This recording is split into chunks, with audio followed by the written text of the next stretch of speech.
Madame, vous avez la parole. La majorité des citoyens.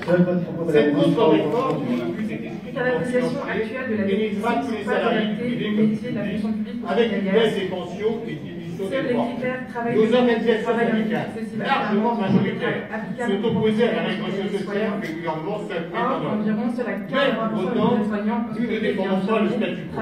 De nombreuses améliorations sont indispensables au sein des régimes existants. Parce que nous sommes favorables à l'égalité entre les femmes et les hommes. Nous sommes hostiles à un projet qui renforce la discrimination, en particulier en reproduisant dans la retraite des inégalités dans la carrière. Parce que nous sommes profondément attachés à la solidarité, nous refusons la division entre générations. Parce que nous militons pour une meilleure reconnaissance et prise en compte de la pénibilité, assise sur la catégorie active, qui doit s'être élargie, nous condamnons un dispositif, le CEP, qui pénalisera des centaines de milliers d'agents et d'agents, pardonnez-moi, comme c'est d'ailleurs le cas dans le privé, pour une de ces conditions drastiques de mise en œuvre.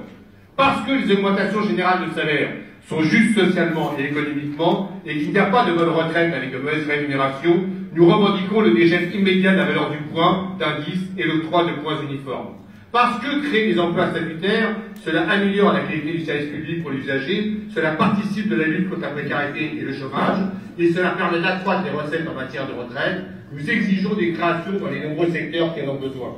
Les organisations syndicales, CGC, CGT, FAFP, FO, FSU Solidaire, déplorent l'absence de toute négociation confirmée à l'instant et condamnent le passage en force continuelle du pouvoir exécutif. Le CCFP d'aujourd'hui en est un nouvel et triste exemple. Elle déplore et condamne également l'opacité et la confusion entretenues par le pouvoir. Les seuls éléments chiffrés sont des dissimulateurs erronés et partiaux.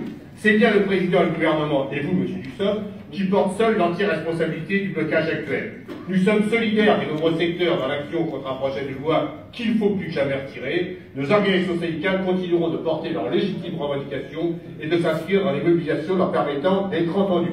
Et sur ce, vu le part la parole du dialogue, nous quittons cette séance. Bravo.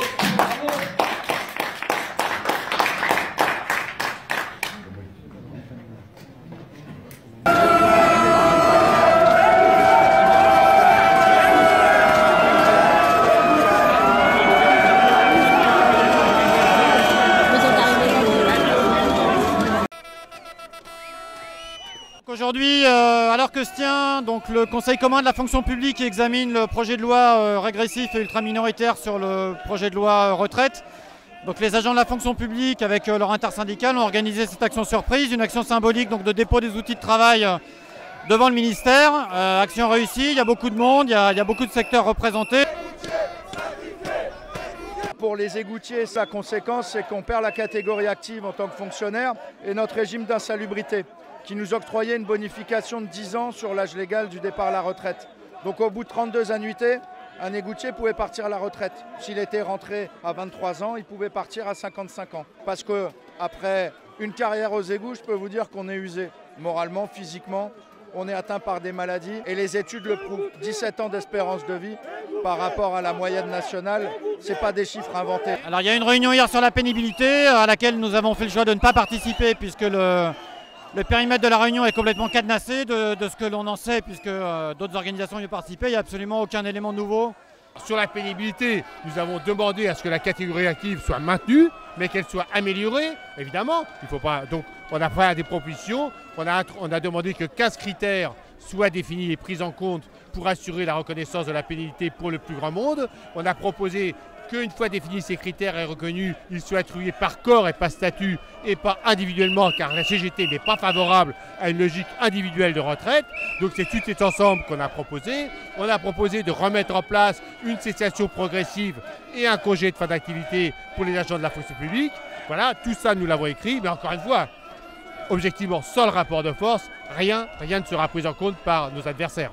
Si on supprime la catégorie active, c'est que ces salariés-là vont travailler 7 ans de plus. Et ce qui est totalement injuste, puisque la catégorie active permettait justement à ces salariés de partir plus tôt à la retraite, parce qu'ils ont des conditions pénibles et parce qu'ils ont aussi même des mêmes métiers parfois qui sont dangereux. Et ce projet de loi va les emmener sur un départ beaucoup plus tardivement, alors que ces professionnels sont souvent incapables d'avoir une carrière complète et d'aller jusqu'au bout, puisqu'ils sont en général en invalidité, en accident de travail et en maladie. Par exemple, les aides-soignantes, à hauteur de 30%, elles ne finissent jamais leur carrière.